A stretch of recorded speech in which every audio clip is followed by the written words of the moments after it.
So today we are going to do a sovereignty ordeal. That's what we do at the Fire's Edge. We do all kinds of them. A sovereignty ordeal is a deliberately designed encounter with the edge of your current self. So you pick something real, something that you don't know if you can do, something that looks like a dragon to face, and you walk through it with no guarantee of what's on the other side. If you want to check us out on School, you can access and download the Handbook of Sovereignty Ordeals there. The link's in the description. The handbook has 41 ordeals that you can get inspired by. There's also a model of 6 dimensions of sovereignty and how they stack on each other and relate and influence each other. There's 7 design criteria for how to design a sovereignty ordeal, and there's about 17 or 18 mechanisms. This one we call an embodied limit. Okay, so what are we working with right now? Let's find out. Looks like about 6 degrees. Maybe what is that? 40, I don't know, 45 degrees or something like that. So I'm going to do this. A little ice in there. Make sure it stays nice and cold. Before I go in, I like to just kind of set an intention. May I be courageous. May I be humble. And may my body, my actions, my consciousness transmit freedom to everyone I meet. All right, here we go. All right. Okay, this is very cold. Sometimes it takes a little minute to get accustomed here. What's going on? All right, what do we... Let's see if this will work here. Okay, and then what's happening here? I don't know. Please have this actually be working. Okay. I don't know if it's recording or not. Motherfucker. I really hope it is, because I don't want to do this twice. Okay, so I was in there for a little bit.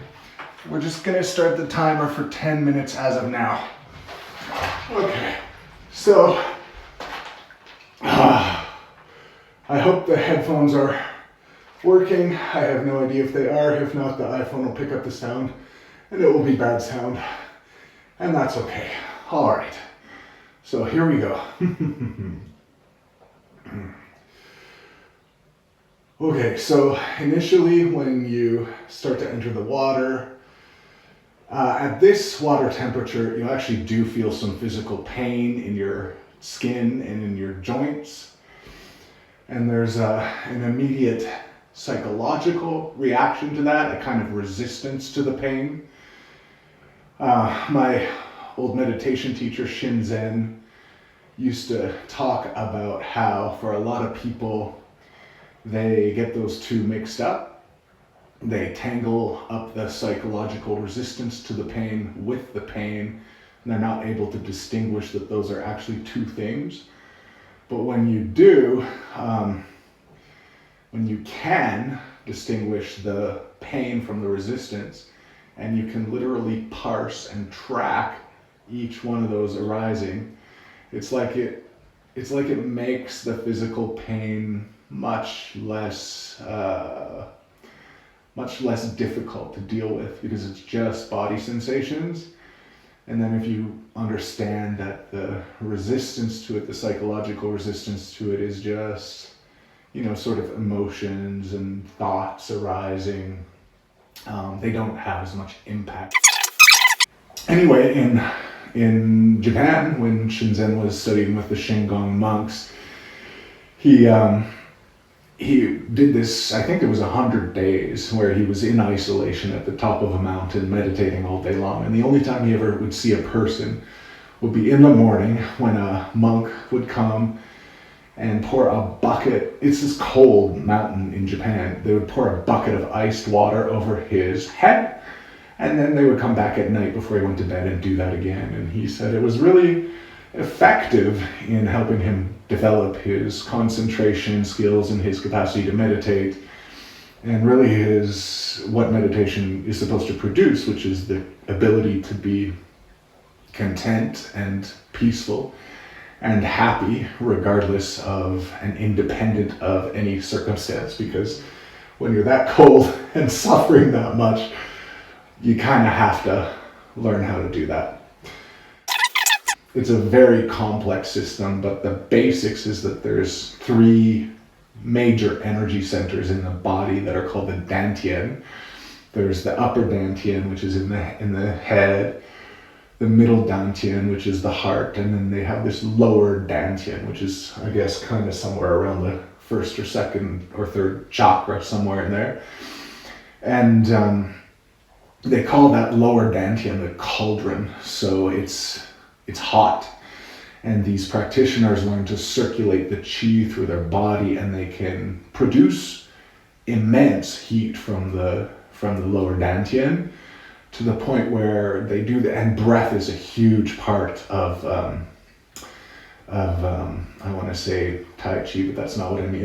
It is, but it's a huge part of Taoism. And so they use the breath to circulate this energy. And there's kind of these stories about the monks where they'll be naked in the icy cold, and if someone puts snow on their body, it will just immediately evaporate. Oh no! Okay, I'm concentrating now because my hands feel like they're gonna fall off. Yes, they would inject like bacteria and such into Wim Hof, which would normally cause someone to get very sick, and somehow he, with the capacities he was developing in his body, he seemed to be able to resist it. And they actually refer to these kind of extraordinary powers in some of the contemplative traditions as siddhis. The most known texts about the siddhis come from the Patanjali Sutras, which is from the yogic traditions. So mostly the kind of ways of accessing these siddhis and developing them have to do with deep meditation and contemplation, kind of being really collected and concentrated in one's mind. But there are other ways. The way that these are accessed in Taoism actually has to do much more with having a coherent body, a coherent subtle body, and an energy field. And also through the breath is a huge part of that. But in other traditions, physical ordeals, crossing limits, and even immense trauma can lead to sudden occurrences and manifestations of the siddhis. So I find that quite interesting and hopefully relevant to some of the things that we're doing at the Fire's Edge. And would you believe it? I was already in here for longer, but the clock on this one says 9 minutes and 25 seconds. So I'm going to stay in until we hit 10, and then I'm going to get the hell out of here. All right, what do we got? 20 seconds left. Oh, all right, maybe I should take this headphone out, and I'm going to do...